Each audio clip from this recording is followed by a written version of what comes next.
मुझसे कितनी बड़ी भूल हो गई कि मैंने एक संत को पोता दिया फेंक के गुस्से में, उसके बदले मेरे घर पोता हुआ, मेरे घर बेटा हुआ, नाती हुआ।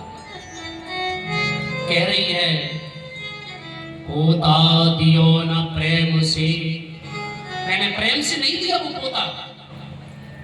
पोता दियो ना प्रेम से, रिश्वस दीनो मार, ऐसे पुण्यन से सखी मेरे पोता खेले द्वार। जो मैं ऐसे संत को देती प्रेम प्रसाद,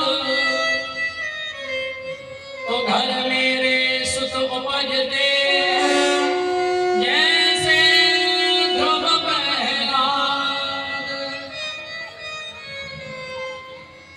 मैंने गुस्से में पोता दिया, बदले में मुझे पोता मिला।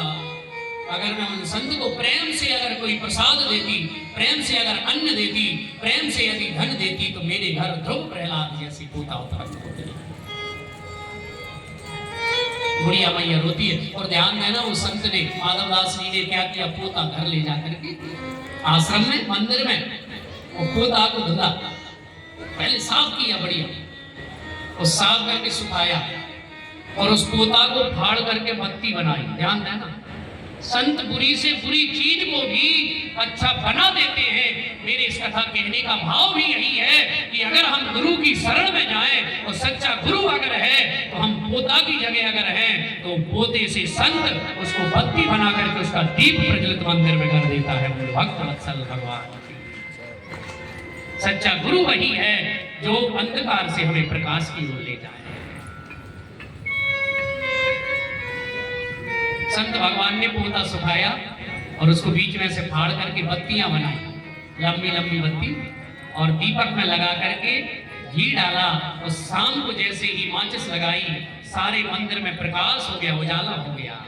संत की कृपा यदि हो जाए तो महाराज हमारा जीवन, हमारे हृदय में भी प्रकाश हो जाता है।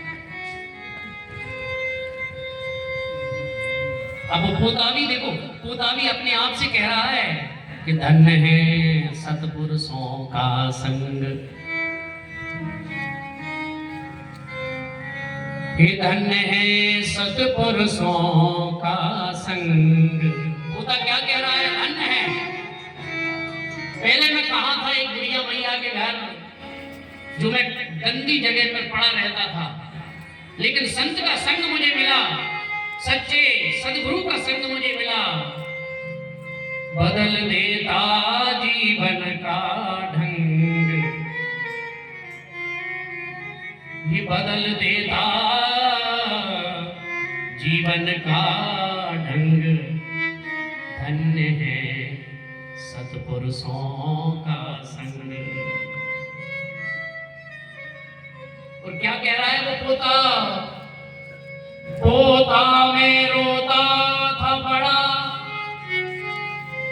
जहां रक्त अरूपी वो चौके में फेरा जाता था, मरते थे लाखों जीव। एक समय मेरा वो था, मुझे वो बुढ़िया मैया चौका में फेरती थी, वहां गंदगी में मैं पड़ा रहता था, गंदगी को साफ करता था, लाखों जीव मुझसे मरते थे, लेकिन आज संत की कृपा मैं मंदिर में आ गया। ये होता है सच्चे लोगों का संग।